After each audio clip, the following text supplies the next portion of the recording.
Walking down the Charles Bridge in Prague, holding hands of your partner, isn't the coolest thing on earth. You know what's the coolest? Will's insignia between the lips, Louis Vuitton's leather jacket down the arms, and words expressing concern over environment and fauna in Deepavali. The Hindu festival of Diwali for years has been standing accused in the media trials of being responsible for the high AQI air quality index of the capital Delhi. The coming of Diwali is an unwritten telegram for the politicians, media personals, social media activists, and the whole cabal to get ready with their cannons to fire at the Hindu festival. Diwali, along with happiness, brings a series of bans imposed on firecrackers by the state government of the country and a plethora of propaganda to guilt trap the Hindu community. In 2024, the day before and the day of Diwali saw poorer air quality in Delhi than in the past 2 years, which was highly emphasized by the media.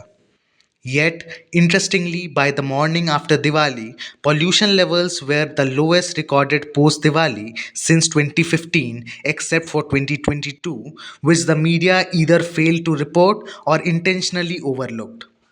A similar trend was observed last year when the AQI improved on the morning after Diwali despite the festival's celebrations.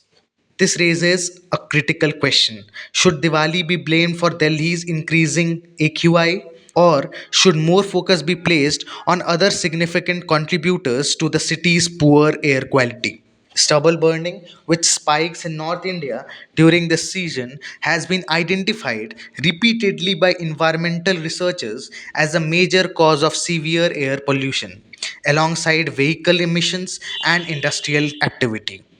But we rarely see politicians, activists, or media personals pointing their fingers upon these factors for Delhi's poor air quality. Should Hindus not see this selective outrage as part of a larger conspiracy against Hindu festivals? Factors media quotes often skip to mention while talking about Delhi's poor health quality. In 2022, a study by IIT Delhi published in Atmospheric Pollution Research examined the primary sources of air pollution in New Delhi around Diwali, where it came up with the conclusion of pointing out biomass, that is, stubble burning, as the main cause for the depleting air health of Delhi. The study title, Chemical Speciation and Source Apportionment of Ambient PM 2.5 in New Delhi before, during, and after the Diwali fireworks, showed that Diwali fireworks caused PM 2.5 levels to spike with a 1100% increase in metal content, with fireworks contributing 95% of this. However, this impact fades within 12 hours post Diwali. PM 2.5 particles are tiny, about 30 times thinner than a human hair, making them easily inhalable and able to enter the bloodstream, posing significant health risks. In the days following Diwali, biomass burning emissions, mainly from stubble burning and increased heating needs, caused PM 2.5 levels to nearly double compared to pre Diwali concentrations, which the media always tries to hide. These emissions lead to a prolonged effect on air quality, specifically through the primary and secondary organic pollutants. The study suggested categorically that stubble burning, rather than fireworks, is the primary cause of poor air quality in Delhi after Diwali. The apex court also termed firecrackers in Diwali as a temporary cause and held stubble burning the primary cause of higher AQI levels.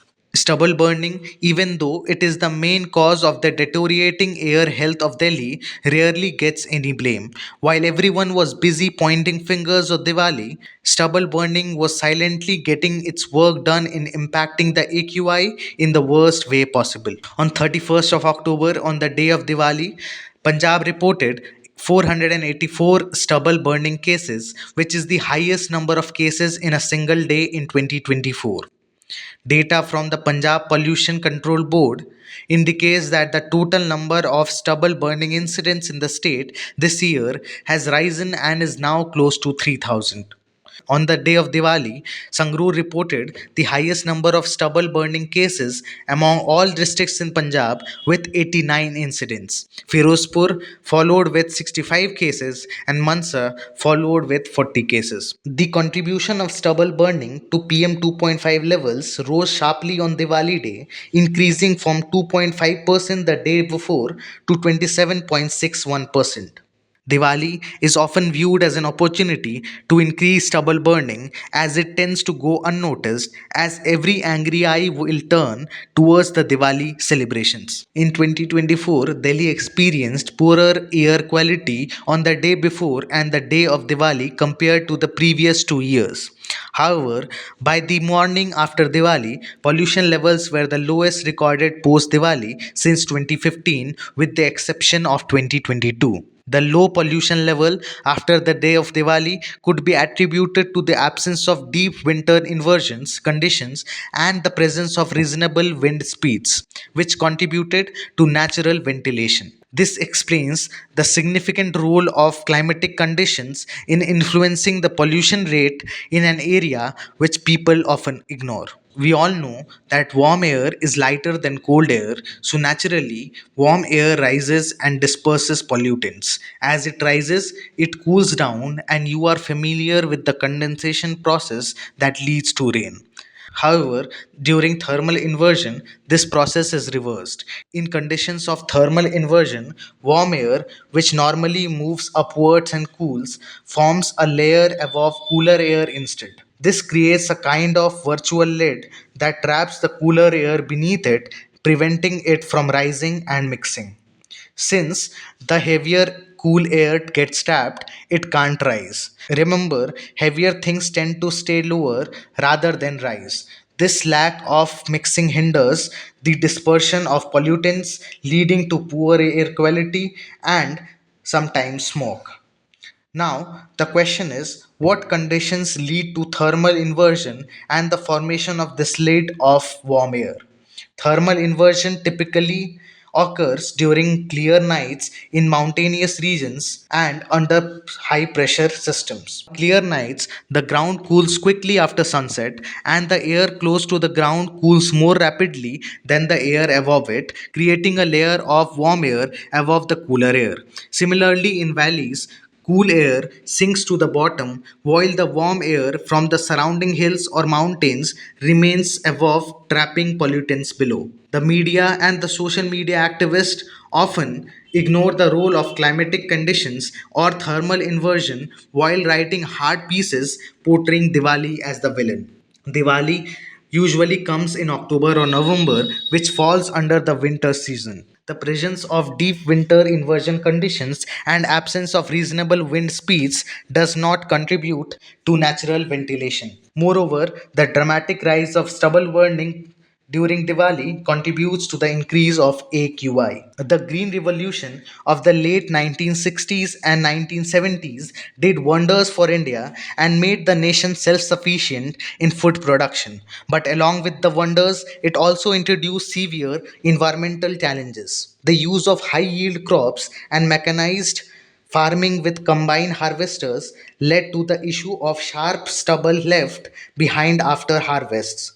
To get rid of them, farmers often burn this stubble to prepare fields quickly, contributing significantly to air pollution, which we observe today in Diwali. Ironically, media, while ignoring all these factors, cry hoarse upon Diwali being celebrated. Politicians, upon whose shoulders the duty lies of controlling the air pollution of Diwali by taking measures from the very start of the year, does nothing but curse, blame, and impose ban upon firecrackers on Diwali. Environment lovers whose tears start to come off by seeing the happy face of a 3-year old child enjoying Diwali could not gain enough courage to point fingers at stubble burning. This shows that their concern for the environment was never a thing. The actual concern for the lobby is Hindus celebrating their festivals happily. The actual concern is them not being able to see a smile upon the face of Hindu kids. The actual concern is their Hindu phobia gaining life every time a Hindu festival approaches. Be it Diwali, Holi, Ram Navami, Raksha Bandhan, Mahashivratri, or any Hindu festival, the same lobby jumps every time with their agenda, which is always the same, to show their Hindu hatred or Hindu phobia in full display. Cancer can never be treated by gulping paracetamol. Likewise, banning firecrackers and blaming Diwali will not tackle the root cause of pollution.